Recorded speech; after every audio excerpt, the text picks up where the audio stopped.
Ramble. The Drinkworks Home Bar by Keurig is the gift of the year. Gift one or get one for yourself. The Drinkworks Home Bar is the perfect way to set any holiday vibe. The home bar makes over 30 bar-quality cocktails literally at the push of a button. It's as easy as 1, 2, 3. Put in the pod, push start, and watch the home bar perfectly make your drink. Check it out at drinkworks.com and see all available drinks, like the all-new top shelf collection featuring Chambord French martinis. So good. I really love making the mojito. It's so easy. I love that you can just push a button and get a cocktail almost instantly. It's a super fun gift. The Drinkworks Home Bar by Keurig is the gift of the year. Gift one or get one for yourself at drinkworks.com. That's drinkworks.com. Cheers! Keurig is a registered trademark of Keurig Green Mountain Inc., used under license. Drinkworks, please enjoy responsibly.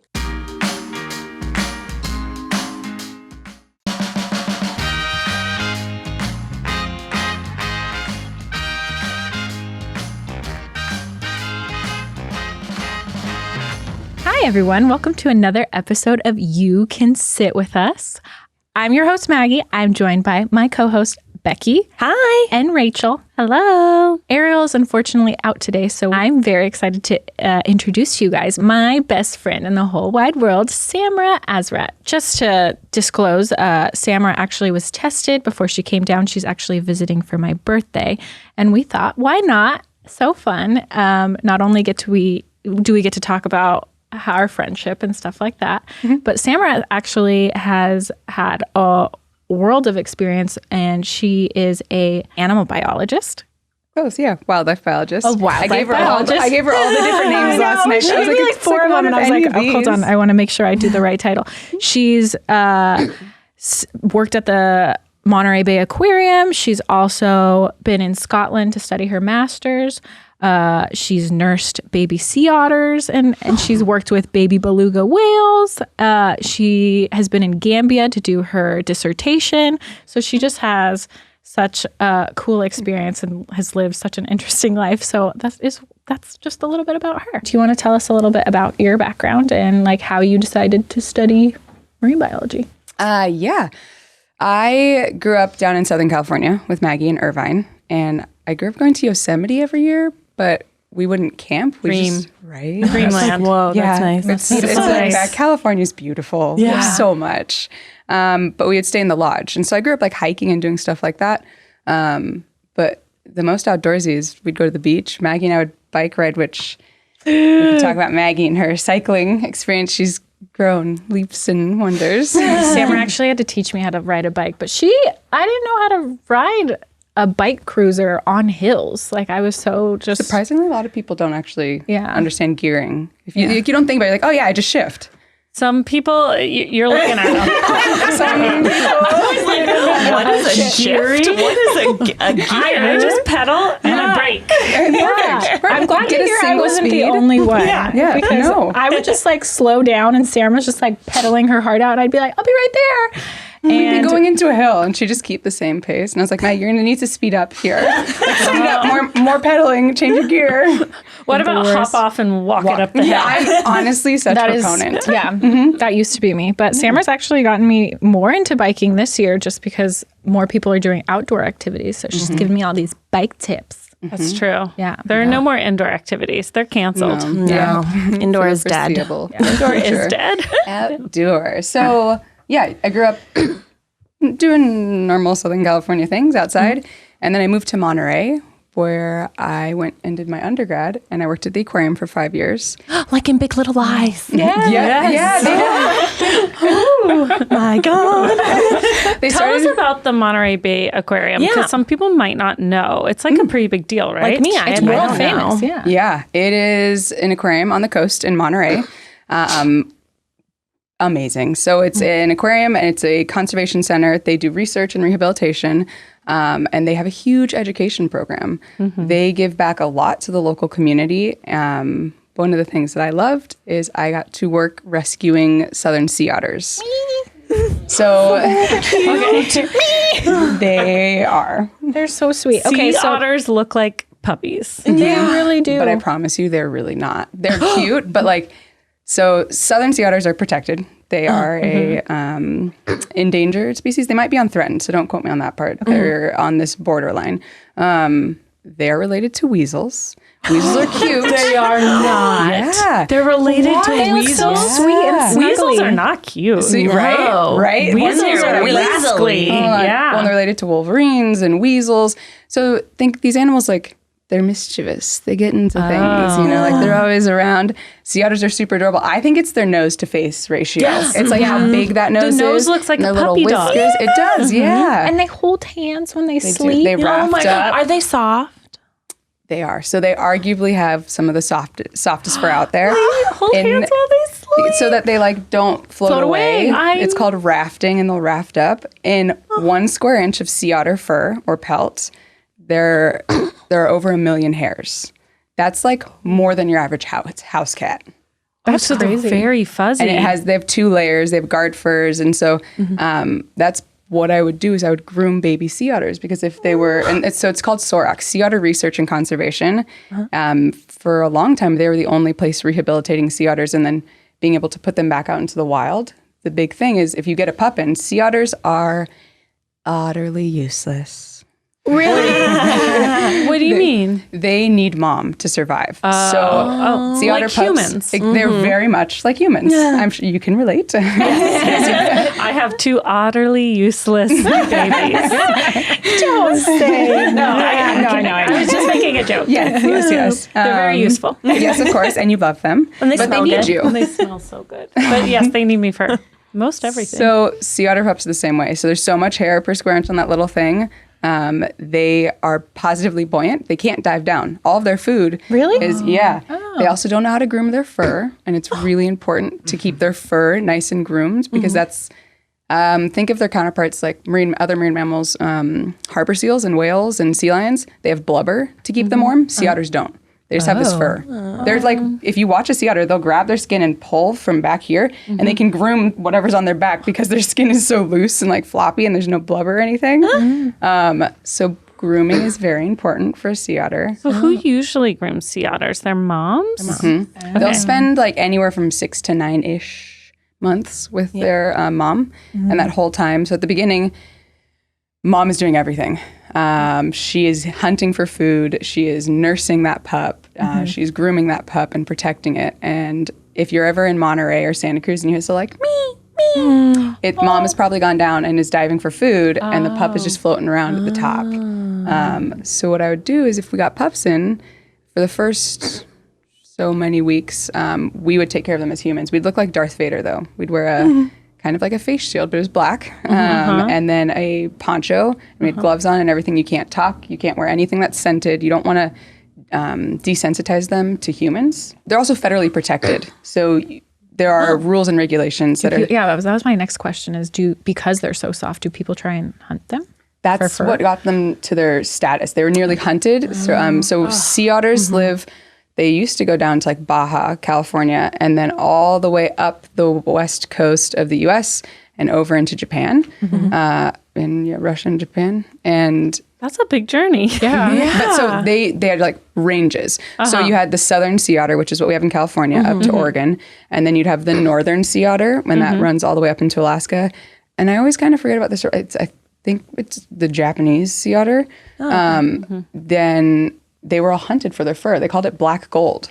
And what would people do with their They'd fur? make like hats and insulation. And gloves. So it's super, super insulating. I agree. Like I see them, and that's tough for me. When I lived in Alaska, Native Alaskans are allowed to hunt a lot of these marine mammals. They also will use everything.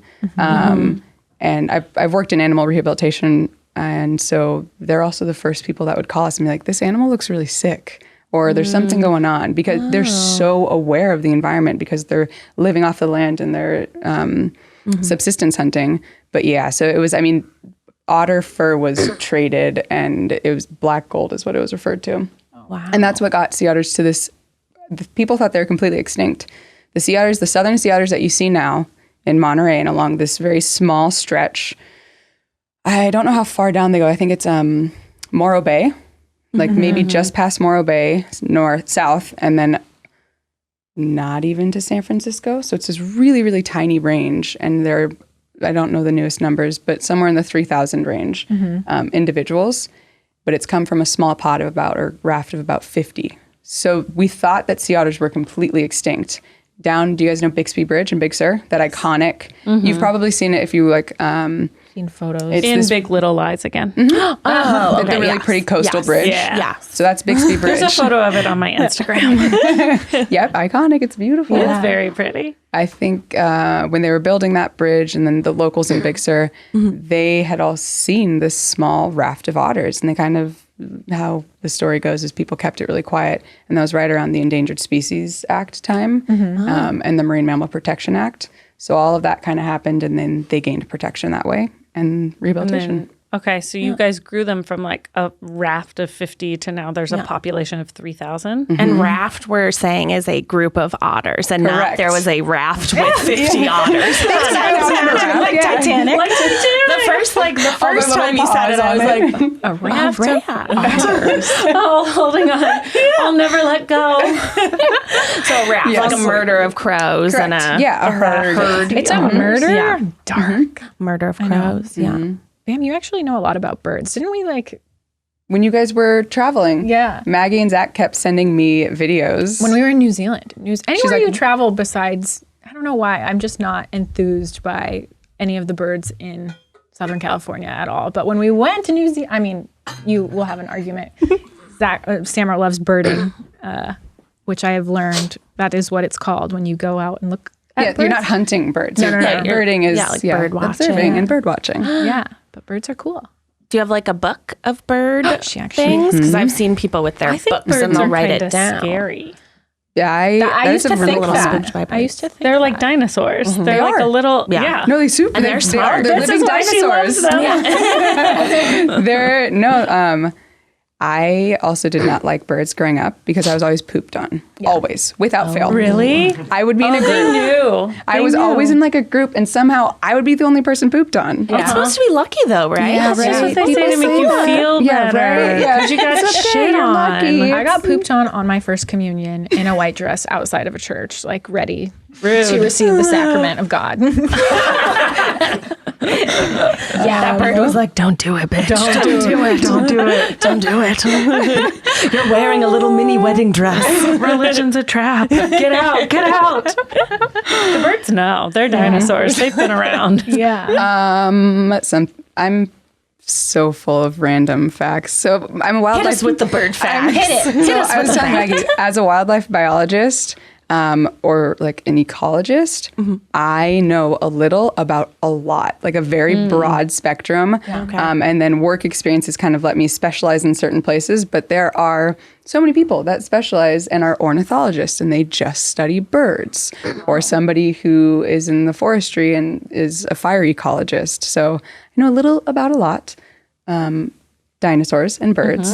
A couple ornithologists have told me, if you watch puffins, and they have them at the Monterey Bay Aquarium, puffins live on cliff sides and they'll nest in like little burrows. And they're really heavy birds because they're diving birds. So their bones are more dense than that of a like small songbird, because they need that extra weight to dive down. So flying is a little bit harder for them. So they can't just easily like flap their wings and take off like a crow or a gull. And so if you watch them when they're on the cliffside, they'll use their wings and like flap them a little bit to stabilize. They think that might be how flight started in dinosaurs. So this like as you're scaling these like really steep things and developing, because you have to develop those muscles in order to have flight. So when you're looking at birds, you're looking at modern day dinosaurs. Wow. And I was not a dinosaur nerd, not that there's anything wrong with that. I've come to love birds as an adult. Guys, Guys, with the holiday season coming up, I am always racking my brain to figure out what I'm going to get for my family. And this year, everyone is getting underoos. You know I've talked about it before. I love soft matching underwears. When I'm comfortable, I am happy. So that's why I like wearing MeUndies. They have the comfiest, coziest products that will make your time inside all the more enjoyable. I love my little MeUndie underwear that have my little like penguins on them, little Santa Clauses, so many different kinds of holiday themed underoos. A different year doesn't mean a year any less special or fun. We believe you should get cozy as heck and gift yourself with some new undies, loungewear, and PJs. The mall is a thing of the past, and MeUndies offers free shipping. So while you're gifting yourself some comfy new goodies from your couch, you might as well throw in some gifts for your friends and family. MeUndies has a great offer for you guys. For any first-time purchasers, you get 15% off and free shipping. They also have a problem-free philosophy. If you're not satisfied with any product for any reason, they'll refund it or exchange it. No caveats, no question. To get your 15% off your first order and free shipping, go to MeUndies.com/sitwithus. That's MeUndies.com/sitwithus. Mm-hmm. Would you say that's where your specialty lies? Is in like birds or is it more with like the marine animals? Because like you said, you know a little bit about a shit ton of things. Yeah. I've spent the most time doing marine. Okay. So almost 5 years in Monterey to a season in Alaska. But when I went to Scotland to do my master's in wildlife biology and conservation, there aren't a whole lot of animals or a whole lot of wildlife per se. In Scotland, it's an island. What about the Loch Ness Monster? There was, yes, Scotland? Nessie. Yeah. Nessie is up there. She's in there. There are lots of birds, though, and the UK is known for birding. And so I already was predisposed to liking birds from being around marine birds, and it kind of solidified there. I think what I'm most passionate about is interpretation, in a sense, like science communication. So taking the science knowledge of the climate science or whatever that may look like for human-animal interactions and being able to kind of interpret that and figure out how do we get people to care about the environment. It's tough, and it's easy to be really far removed from it. Yeah. But if you can get like little kids who love butterflies, or like if they have a favorite bird, or who doesn't like a squirrel? Well, some people don't. But I think it's really to kind of engage with the outdoors. And when I was walking around here while I was waiting for this, there are actually ravens. I don't know if you guys knew, most of the birds around here are ravens, not crows. Oh, I did not know. You can hear it. You can hear it. Yes. This is true. This is very true. Give us the reenactment of crow versus raven. Give us the warm up the vocal cords. Tell us. So if you guys think of crows, what do crows sound like to you? If you were going to tell me, caw. Yeah, that was very pronounced. This is like, I am here. I'm a dramatic crow. So the difference, that's what crows kind of caw. Ravens almost honk a little bit more, and they're deeper. It's like this. It's a really awful. But I have to pay attention. The next time you guys are outside, and they're really talkative and chatty. They're also bigger, but that means nothing if you don't have them side by side. Right. They all look kind of huge to me. They're big birds. If you don't, how come you don't like them? If there's any like one or many things. Just recently on Friday, one of the big, I would have said crows, I guess it was a raven at the park, came after one of my kids and was like a very friendly one, was like chasing her down. And I was like, all right, come here. Yeah. But when I was like, and this is a different bird, but when I was 2, maybe, I was sitting in a hoodie jacket feeding some ducks, and a goose came over and grabbed my hood and started dragging me across the grass. Was it a Canada goose? I don't know. This was in Tennessee, and my mom had to beat it with her purse to get it off of me. That's so maybe really that's why I don't love it. Left a bad taste in your mouth. Yeah. I remember going to the park with a full loaf of bread and just being attacked. This was in Cerritos Park or something. And these geese, maybe some other bird, I don't know, some aggressive thing, chased me and Ivana, and we just tossed the entire plastic loaf and ran for our lives. They're scary. I was pushed off a bike path and fell off my bike in the sand in Monterey by a Canada geese because I had to make a decision. I could have just gotten off my bike, but but I was like, I'm in a rush. I'm trying to get to work. There were a bunch on this side, one in the middle, and a few, like one here. So I was like, you know what? I guess this would be, over to the right would be better because there are only a few. And the one in the middle decided to like puff up and open its wings and come at the bike. And I didn't want to like injure the bird. So I swerved and landed, and I was on a road bike. So I went into the sand and I was just like, plop. It was all slow-mo and I ended off my bike. I don't know. Talons, beaks, they're just like a little intimidating. And they're aggressive. Yeah. And they're big.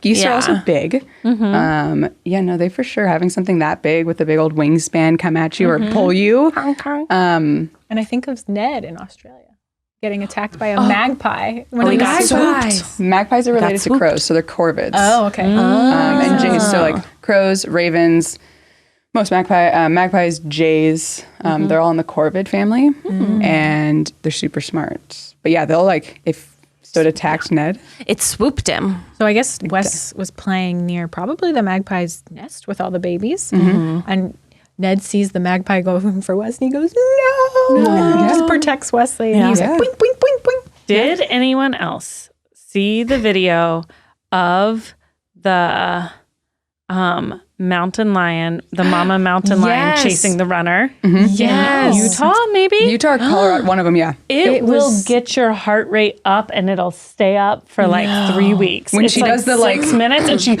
attacks him. We're going to watch it after this. It was on the Times. But this runner was like out on a trail, and he sees like some little cats in the distance. He's thinking maybe they're bobcats or whatever. So he's taking a video of them. He's keeping his distance a little bit. Turns out they're baby lions, and the mama mountain lion comes out and she starts tracking him like in the forest, and then she comes on the trail and she is chasing him out of there. And every time he's backing up, every time he so much as looks behind him, she goes and rises up on her hind legs. So scary. She does this like weird like bat behavior. Like she'll like do this paw thing. I can't believe he had his camera out. 6 minutes. He has his camera out the whole time, and he's just like, fuck. He's like, go back to your babies. Go back to your babies, dude. Go back to your babies, dude. You're a nice little kitty. You're a nice little kitty. No, not today. He's like, worst nice little kitty. And then he's like, I just wanted to go for a run. This is not good. This is not fun. I wanted to go for a run. This is not fun. He thinks he's going to die. Yeah. I mean, they're cats. Can you analyze that video for us? Oh, yeah, we were talking about it last night. Was she going to attack him, or was she just chasing him out of the forest? Or like, what was she doing? She was ready to get that arm. So I mean, they're definitely, like when those videos come out, animal behaviorists, and they will chime in. But from my knowledge of it, mountain lions definitely, I have a lot of respect. And predators and mountain lions, they'll kind of coexist and come down into more urban areas. So they have a bad rep, as do most predators. But typically, a mountain lion, you will not see it unless they want you to see it, unless they want to be seen. They're stealthy. They're cats. They will kind of hunt and stalk. So the fact that she was out on the trail is very, and he said, there were the cubs that were around. It's very much a protective. But yeah, every time he looked away is when she'd get really aggressive. And so it's when dealing with predators, there are different things that you want to do. And you always want to be like, so he always kept talking. And he like was yelling at her like, hey, go away. Hey. I think it was a protective. It was more so in that video. It was very much, she was protecting her young. Because she could have stayed up higher in the forest and just kind of stalked him from up there. So I think it was her making her presence known. And what made her go away is he ended up throwing a rock at her. And like, it was so instantaneous. She like ran off instantly after that. Was that the right? So he had trouble finding the time to pick up a rock because she was and he was walking backwards the whole time. She was, I don't know, 8 feet from him the whole time. She was so close. It was very close. And then he threw a rock at her, and he's trying to make himself, he's like, I'm big and scary. I'm trying big to and scary. puff up and he's peacock. trying to be big and loud. And then when he threw a rock at her, I could have seen either her running or her then being like, oh, I'll take you out now. What's the right thing to do? What's the correct move if you're being stalked by a predator in the wild because he went for a run? This is why you don't go for runs. This is why you don't run. This is why you don't exercise. It is dangerous. My sister's like, this is why I will never go camping. I'm just going to stay inside. And I was like, no, I promise you. There's a side note to answer that. I worked for the Forest Service last summer, and I was worked with wildlife biologists, and we were studying carnivores throughout the Sierra Nevada mountain range. We were mostly in Sierra National Forest, and there are a lot of bears. So the Sierras have like an 80 to 90% occupancy of black bears. And isn't it different, like how you approach a black bear if you come into contact with a black bear versus a brown bear, or no? Versus a grizzly, yeah. Okay. Grizzlies, you play dead, and you hope that animal loses interest, and you lay down, and you don't run. You're not gonna. I mean, bears can climb trees and stuff. So all of this to be said, when you're going outdoors, you just got to be really smart. So no, if you're going into bear territory, if you are going, like, know what potential animals you can come into contact. Like, I was hiking through the desert, and we needed to watch out for rattlesnakes, and we did see them, and we weren't on trail, and my coworker had stepped right next to one, but it had just eaten. You could see the bulge in its throat, and I think that's the only reason it didn't snap around fast enough. And we were going downhill, kind of slipping. But so just knowing what to look for and to be aware. Okay, so grizzly, you play dead. Which, if it's over sniffing your body and you're trying to play dead, how do you do that? You're about to not play dead. You're about to be dead. If you have a backpack, I mean, so also if you're in grizzly territory, you should have most likely bear spray. Now, with that being said, a lot of national parks, you cannot carry bear spray. It's considered a weapon. So like Yosemite and stuff like that, you can have bear spray in Yellowstone and in Glacier. There are grizzlies there. So you want to have bear spray. And if you have a backpack or something, throw it farther away from you so that it goes to that. They're interested in food and scents. Yeah. And then you move slowly away, and you never dead. Turn your back, and never turn and don't your back. run, and no screaming. Yeah, no. So Jesus, so with black bears, you want to be loud, right? Exactly. I heard This American Life or something about a camp counselor with like 10 kids with him out in the woods, and they came across black bears, and they all started chanting whatever their little song was for there's camp, like a as loud as possible. So, yep. Whoa. So he was like, we got to be really loud. Yeah, so with black bears and like in Alaska, another word was moose. Like if you spook, if you come up on one, and the big thing is you don't want to spook the animal. Most animals don't want to be around humans. Most animals, like a lot of these animals that we're talking about, are also hunted. So they associate that with humans. So they don't want to be around us. The only time I would truly, really worry with black bears, if you come across cubs. Same thing with the mountain lion. Then mom's going to be protective. But be loud. Make your be as big as you can, and loud, and shout, and just slowly back away. Okay. Don't have. So when you're camping, if there are places that say you need to have a bear canister or you need to use a bear box, do that, and don't keep your food. A bear box is when you're at like an established campsite. It's this metal box that locks. And you put everything scented, not just food. People think it's just food, but your chapstick, your toothpaste. Animals don't know the difference between toothpaste and like a scent is a scent to them. Yeah. And so they'll get into your stuff. Same thing with rodents. So Yogi Bear was based on real life. Yes. All Yogi Bear wanted was a picnic basket. I mean, that's what we all want. Right? It is. Snacks. Yeah, snacks. Everybody wants snacks. They want snackums. Yeah, but they can take like doors off cars, right? If you have like an entire feast if you in there. leave like in Yosemite. sunscreen in your car, they're like, oh, delicious. Let's go. I have a friend that she went into Yosemite and there's like gum or something left in their car. Bears are not nice where they will go out the same way they came in. So ripped off one door and ripped off the other. Messed up the whole thing, tore off the back seat, pooped on the front passenger seat. Why not? If you're in there while you're there. That seems personal. Yeah, right? That seems like they did something. I would talk to your friend and be like, what did you do to piss this bear off? And then went through the trunk. That car was done. But that's also a unique thing to bears in Yosemite and in the valley. You don't see that. When I went to Alaska, I was like, so should I like not keep food in my car? They're like, what? I was like, so it was good luck. Yosemite, you shouldn't. Maybe the bears there know that like campers leave stuff in their car and they've learned. They have. Yeah. And they definitely do. And bears in Yosemite have a 3-strike rule. So that's why it's really big if you are going to Yosemite, like vacuum out your car and make sure there's no food in there because that's easy food. Black bears are scavengers. What's a 3-strike rule? A lot of the bears in Yosemite Valley are tagged so that they can learn about them. And keep tabs on the population. Like a if you're a repeat offender breaking into people's cars, they get notches in their ears, or it's noted. And after so many, and they'll take them and put them out of the park. But once again, animals are super smart. If you know, if you have to travel however many miles to get back, and you know there's a steady source of food, you're coming back. Yeah, because they're scavenging. But how do you know? How can you pin that bear? Yeah. Get it. So, I mean, that's a good question. I think that there are probably cameras. Probably. Yeah. Or if they're But tagged, do the bears does it look that much geolocate? different? They do, and they'll also have radio. Faces? Some of them will be collared, and they'll have radio collars. Yeah. But then also like the little things. And if the valley floor, there's so many people, and so like there's a bear over here. So It's like Jurassic Park. but bears do. So black bears in California. That's why oftentimes on the California flag we have a brown bear. The California brown bear is no more. But in California and I think potentially Colorado, places where you get a lot of sun, black bears are no longer just black.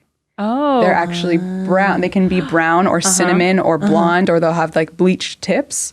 And they're in a boy band? Yes, yep, they have continued that trend. This Christmas is going to be a little different than Christmases in the past because we're not able to see all of our extended family. But my family absolutely loves KiwiCo as a gift. We give it to our younger kids because we can deliver the gift of wonder to everyone on our list this holiday season with KiwiCo. KiwiCo designs hands-on projects and experiences that spark wonder and discoveries. This is one of my favorite gifts to give. Your child can get super cool hands-on science, art, and geography projects delivered to their door every month. Everything they need is inside each colorful crate so your child can get started right away. It's hard to find new creative ways to keep the kids busy while stretching their brain, especially now. KiwiCo does the legwork for you so you can spend more quality time tackling projects together. I was over at the Fulmers the other day and they absolutely loved playing with the koala crate with Wesley. He just loves things that are so hands-on and tactile and they really stretch every part of his brain. KiwiCo is redefining learning with hands-on projects that build confidence, creativity, and critical thinking skills. There's something for every kid or kid at heart at KiwiCo.com. Get 50% off your first month plus free shipping on any crate line with code SITWITHUS at KiwiCo.com. That's 50% off your first month at KiwiCo, KiwiCo.com. Promo code SITWITHUS.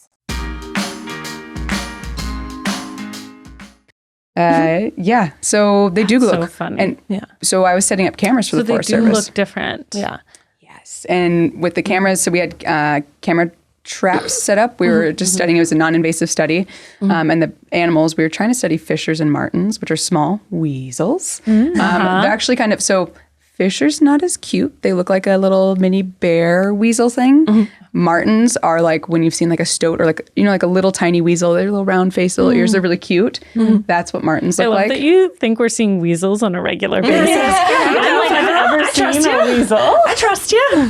I guess, I've watched a few YouTube videos of like people elsewhere in the world that like can have weasels as pets, which just sounds not fun to me. Yeah. You can't weasel-proof a house. No. Yeah. No, that's the point. Yeah. So you see like that adventure of never knowing what the weasel got into.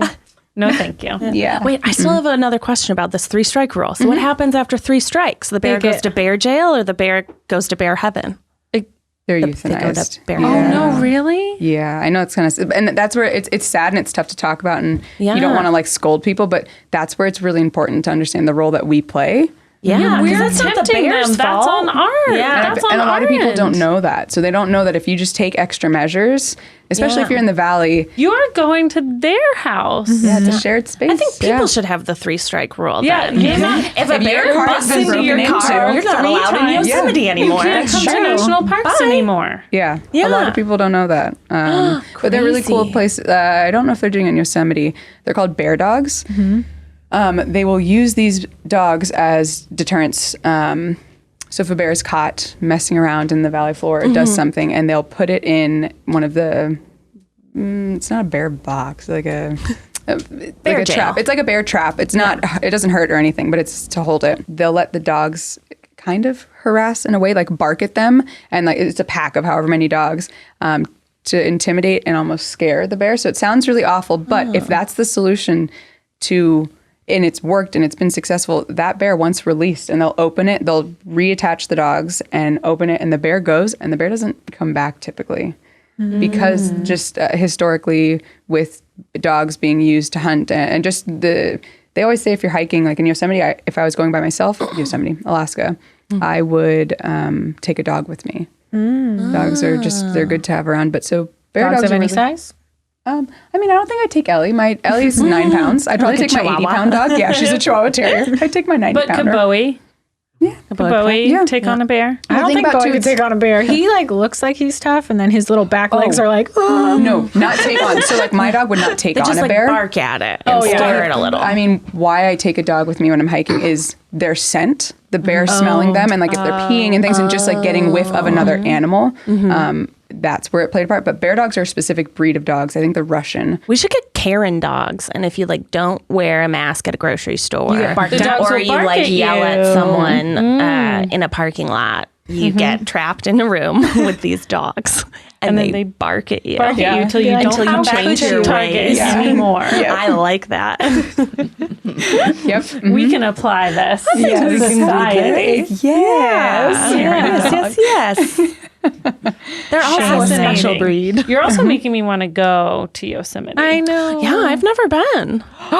Yeah, it's beautiful. Yes, and it's only we did not like grow up in 5 hours. California. Oh, yeah. I know. True. I've only been once. Since I'm from the Great Plains. I know.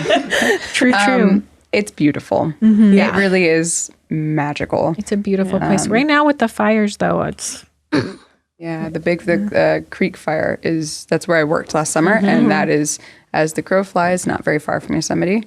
But you've never seen anything like it. The granite. It's really cool. There are a lot of people, and I don't know what it's like with COVID. I've been wondering. It was closed for a while, but it's open again. Yep, it's open, and I don't know if like the lodge or anything is open. So there, you could camp. There's something called housekeeping, where they're like slabs and then like a big tent over it. So it's not glamping, but almost kind of. No. Yeah, exactly. So there's Samra. the lodge. The lodge we'll is go just with Samra. like Zach and I always joke that if we ever go camping, it's because she's with us. She knows what to do. I Send me rented videos of what it looks like. I rented an A-frame outside of Yosemite and just drove the beautiful 40 minutes in each day. Because we had Clem with us, and I don't think you can bring dogs into Yosemite in the valley.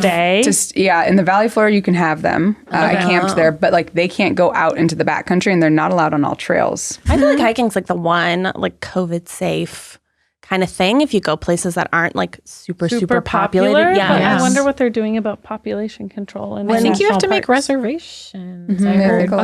So like going into the ski season, I know that like a lot of resorts are moving down to a reservation system. When we did hiking in New Mexico, we were day hikers. The real hikers didn't want to talk to us. They were like, you're fucking day people. And we were like, okay, bye. You're like, I'm going to have drinks what do you mean tonight by and day sleep in a bed. Versus They went out in the morning. We went out in the morning, and we would stay until like it started to get dark. And so we'd go hiking for for like 8 or 9 hours with their campsites, and then people would be camping. And the camping people didn't want to talk to us because we were like turn around and go back out people. YOLO. We didn't care. We had fun. That's all that matters. Yeah.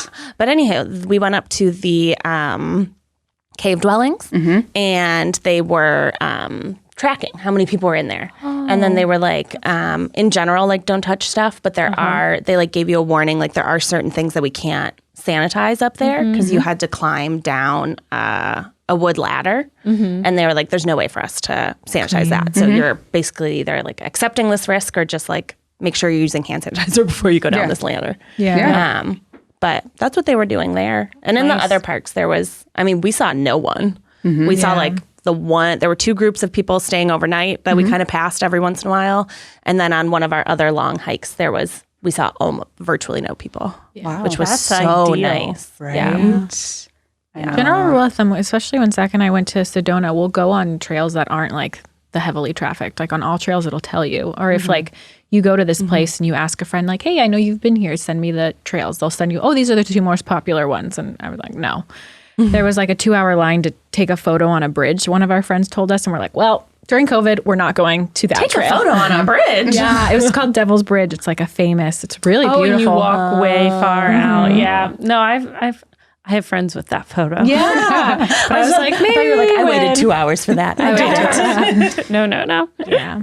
But just like looking for trails that aren't, when you go hiking, there's probably different trails that you can take. So just doing the work and looking for another one. Mm-hmm. Yeah, we live outdoors now. That's the only fun thing we can do is outside. Yeah. And it's pretty great. Yeah. It's really exciting seeing more and more people get outside. Some of the parks up by me, they've made it so the trail systems are one way throughout. So and they've actually put signs out. So it's like loop? Oh, yeah, so it means really nice. It's nice to get outdoors, so whatever that means. But it used to be you could do 15 to 20 miles at this place and all the connections. So they're just one ways. But it's really nice to see more and more people outside recreating responsibly. Well, now that we have you here, what we really want to know is what we need to know about Maggie. Yeah. There's a lot. What you got? What's the dirt? What's embarrassing? What is she not telling us? So much. So embarrassing. How did you guys meet? Yeah. We met in high school. We've been friends for just shy of we're going into our 15th year. 15 years of friendship. Samra went through an all-girls Catholic high school experience with me, so she truly understands what I was and what I am now. We were awkward teenagers together. Yeah. Yes, I would like to preface that I did not grow up going to private school. My family is not religious in the slightest, and there's nothing. My sisters went to this school. And so my dad was really big on equal education. Yeah. And my sisters went to Stanford and Yale. I think he's maybe hoping the same for me. Oh, damn. I went to a state school. Yes, it was amazing. And it's gotten me to where I am today. The UC system is awesome. Yes. And so Maggie and I met we did something called Freshman Retreat. It was 3 days before school started. And all of the freshmen get there and you hop on a bus and we went away. I actually just found the heart at the end of the weekend. The person that you were paired up with, they have these little purple hearts and you needed to write the person's name and what you appreciated about them. Very sweet. And Maggie wrote me mine. It was a love at first sight. There's all of these little things and I just found it a month or two ago in storage that I saw this little heart. Oh, what did I say? So cute. We had a group of friends and we all had these nicknames and mine was the only name that stuck. Nobody else still goes by their name. Yeah. And it's always fun as an adult to explain to people why Maggie calls me Bam or Bamra. Because it was Samra and then they were you need a camp name. Sam Bam, and then it just stuck with Bam. Yeah. So if I ever call you Bam in this podcast, it's because that's her high school nickname. But it's usually just me. Zach will call you Samra. I think he calls me Bam. Oh, he does? Okay. I call you Bam. I was about to say, too. I was for a hot second, I had no idea what your actual name was. I was no, it's just Mag's friend Bam. Yeah, It's just Bam. So it had that written on it, and it was what'd you say? Intelligent, crazy, nice, and funny. Yeah. Mm-hmm. But we were both uber nerds together. We did it.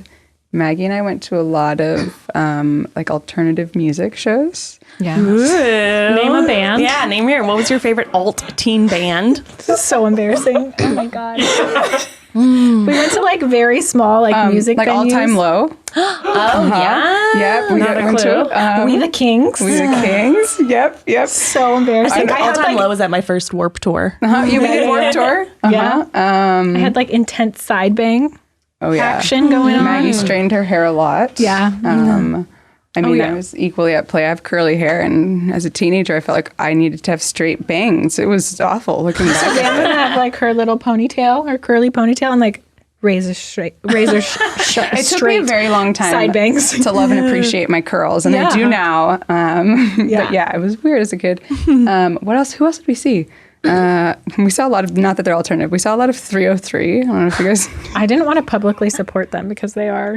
Have you listened to their lyrics now? No. It's really bad. We'll take that one. We did not. Were they the ones who did the Helen Keller? Yes. Yeah. It's messed up. Yeah. That's Metro Station. No. Yeah. Oh, yeah, Metro Station. Very embarrassing. But we went to a lot of concerts. We look back at it now. I know. We're how did our parents let us do this? I think they just assumed we'd always call them if anything happened. Yeah. I don't know. My parents were pretty strict growing up, but if they knew I was with Samra, they were like, it's okay. We're angels together. Her parents are both immigrants, and my dad is an immigrant, and then my mom. And my mom was always this like voice of reason. She's, you know, like hippy dippy, grew up in the Southwest, and like, yeah, everything's fine. And we were always fine. But Maggie's mom was always like, well, if Janice and Tam say that it's okay, then it's okay. Like, then everything's going to be okay. But Samra used to protect me in water polo. Like, she was always point guard or set, and like these massive, really strong swimmers would just like be putting their elbows on me, and she'd be like, hey, don't drown her. Don't drown Maggie. Maggie was goalie in water polo. I could tread water for days. Maggie and I were in ASB together. Oh, yeah. What's that? Like Associated Student Body. She was president. I was vice president. And we did Maggie 2020.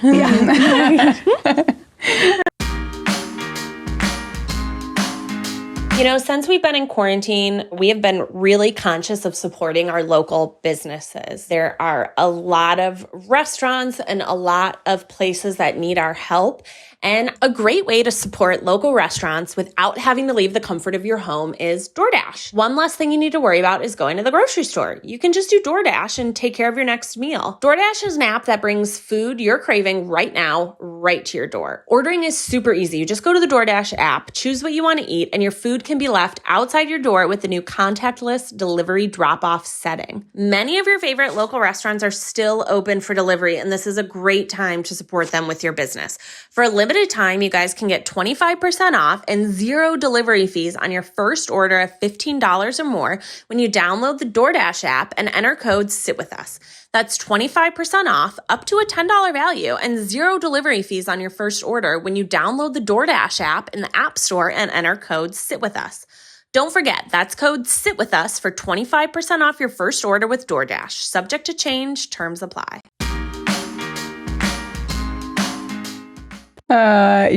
Maggie. Okay, so what's like the biggest trouble you guys ever got into, specifically Margaret? Like, name a time where she did something really Margaret, bad. Oftentimes at school, never got in trouble. Oh. Maggie would do stuff, and I received the flag. You got the blame? And I was That was bad. I'm still outspoken, and I was at 13 and 14, and like any injustice, I felt that I had to fight, whatever it may be, even if it wasn't my fight. And it was messed up. Maggie would say I would just things sit there and I'd be giggle. like, I didn't do it. And I would like boil, and I was like, I didn't do this, or like Maggie was also doing it with me. And We one time got kicked out of religion class specifically because one of our friends prayed for her mother who had diarrhea, and of course Samra and I could not contain. We started having a giggle fit. like, you know, like where you're trying to not go laugh. back and explain. Yeah. Hold on. Wait. Back it up. In religion school, you all stand up at some point and say, pray for and you different pray things? for someone. And if you run out of ideas to pray for, you pray for your parents' bowels. So this, Religion, I think we man. were like Religion. That bird knew what it was doing when it shit on your communion chest. Saver. So we were like freshmen, or I think we were sophomores.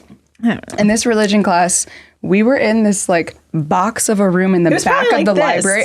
It was maybe as big as this room, and there was this big table, and you had to like squeeze in to get in. So you go around at the beginning of religion class, and you say, you know, you pray. I don't think I ever participated. I didn't, like, I was always weird, and I was like, well, I'm not religious, and this feels a little bit like put on if I'm like, this is what I like. Yeah. This was weird. So everybody would go around and they'd pray for something, and our classmate, she said it really seriously too, and we weren't laughing because somebody she knew, like her mom had diarrhea, we but it was just laughing it was like at how that. it happened, and it was quite a serious moment. You're going around, and then she's like, I would like to pray for my mom who has diarrhea, and we like looked up and looked at each other, and you know, you're trying not to laugh and hold it in, But and then you suppress make it, eye contact. and then it like started quietly, and like the laughs kind of came out a little bit like high pitched. And then I'd look away from her and I'm like, okay, get it together, Everybody Maggie. else is I'm like pitching continuing. myself. And people are just talking about. Everybody else just kind of went on with it. That's so funny. And then because we like got to the point, in our class? we needed you. I would have screamed diarrhea. I think Jesus is a little busy with world peace Jessica, like, give your mom some Pepto. Yeah. Putting her on blast next time you see her. Is your diarrhea better? Yeah. My The God. whole school knows, or the whole class knows that her mom How do was you shitting know herself? that your mom has diarrhea? There are Have many you been questions. talking Yeah. about Like, there are a lot of questions. Yeah. And Have her then we eat ended some up toast. Yeah, give Jessica, her if you're Bratz listening. diet. There was lots of Bananas, tears. rice, applesauce. Yep. Lots of water. Need electrolytes. Pedialyte, Gatorade, Powerade. Lord Jesus can move on now. Some 7-Up, maybe some ginger ale. Yeah. But my we God. couldn't stop laughing, and it got louder. And then we were both scolded, yelled at, and like sent outside for being disrespectful. I think we got detention. Did they write on your detention slip, girls could not stop laughing at diarrhea mother? Or like they just wrote that you were laughing during prayer? I don't know if we ever got prayer actual circle? detention slips. It was from Miss. Yeah, I'm not going to say her name because, like, what happens if she's listening? Oh, she knows who she is. Jessica, we know you're out there. Yeah. I've also named her Jessica. Yes. We know you're a fan. Yeah. I don't know. We used to get in trouble for So the most preposterous things. Getting in trouble for big things. We kind of all ended up getting in trouble. Our group, it was never just one. And if one of us was in trouble, everybody was like, well, then we're all in trouble. Yeah. So we had a brother school, an all-boys school. Are you going to tell the car story? Oh, gosh. And Maggie, Go ahead. Maggie was the first in our group to drive and had a big old gold Suburban. My dad was- Marge. It was large. It's called Large. She was called Large Marge because she was like a Yukon and it had like two levels. So many Yeah. teens in there. Yeah. My dad was like, and the I carpeted want, seats. That thing was gold. My dad was like, I want her to be in a huge box. Like if someone were to hit her, they can't even get to her because the car is so big. Yeah, unless they came from the side. Yeah. But from the back. Yeah. He had a lot of buffer space. Got a lot of room. And the boys thought it was really funny one day to. Well, I guess the week prior we had put like Post-it notes over one of them posted somebody's car and just like covered their car in Post-it notes. with nothing written on it or at all. Yeah. And maybe some saran wrap. I don't know. We would just play pranks on each other. It's like the era of toilet papering people's houses before Nest cams were a thing. So we went over to the all-boys school and did that as like a joke. We put little Post-it notes all over someone's car. Okay. Harmless. And I think it Boys' was. car, I assume. I think we were all just friends. Yeah. Okay. Yeah. We just All right. like we had a guy group of friends, and Maggie was the only one of us that had a car. So her car, they came back and pulled the prank on us. But instead of Post-it notes, They used, was it shaving cream? I think it was, it was shaving cream and like window markers. and they drew penises all the length of the car on like the whole, and they did it during school It's like American hours. Vandal. Yeah. And Who drew the dicks? It was like miniature dicks, a really long dick, lots of dicks all over my car. Dicks had faces. And Good at drawing dicks. Maggie got called to the office, And I was like, what? they They like were like, called I'm and not they're responsible for these dicks. yeah. I didn't These know are they not were. my I didn't dicks. know they were. I would not draw dicks on my car. But it was inappropriate, and it was on Maggie's car, so it was Maggie's fault. It was my so fault. then they had Frankie, our custodian. They're like have to wash. He had to our wash the car, and so I was so upset. I was like, why aren't we cleaning it? If it's Maggie's car, we should be the ones cleaning it up, and they wouldn't let us clean it. But then we were in trouble and in detention for it. What? Yeah, it was I really know. backwards. This Weird. yeah. We laugh about it now, but it was not funny. No, and Not funny at the time. It was kind of funny because it was like 3 or 4 windows length of a giant penis. And they put very like big. It was very vivid too. So they didn't want me driving around outside of an all-girls Catholic school, like coming home Bunch of dicks. with a bunch of penises. So they made it was I think bad. that was They the probably biggest didn't want trouble. you having a little Catholic schoolgirl car wash washing off these giant dicks outside the school. That's not a good look either. A lot of rules at Catholic school. Yeah, but I'm a poor custodian. That shouldn't have happened that way. But we would have stayed after school and cleaned it. It would have been fine. But, you know. They couldn't expose you to any more dicks. No. Yeah. I don't want you to look at them. No dicks. You need you to pray seen for that? diarrhea instead. I've not seen the whole movie, but Wanderlust with Paul Rudd. And Oh my there's that whole gosh, a scene while where he's ago. like trying to talk himself up, and the way he says dick, he goes, ducks. Yeah. Yeah, isn't he like he's in the mirror and he's like, ducks. Yep. Yeah. I've only seen that clip. There's a Netflix TV show called American Vandal, and the entire premise of the show is trying to figure out who drew the dicks on the teachers' cars. And it's so believable the way they framed it after like a making a murderer type thing. My mom asked me if I was watching it and was like, I can't believe these kids would just like risk their college, risk being able to go to college. They're all, just talking so blatantly about like who drew these dicks. I just don't think it's going to look good. And I was like, Mom, this show is it's like The Office. It's like not real. And she's like,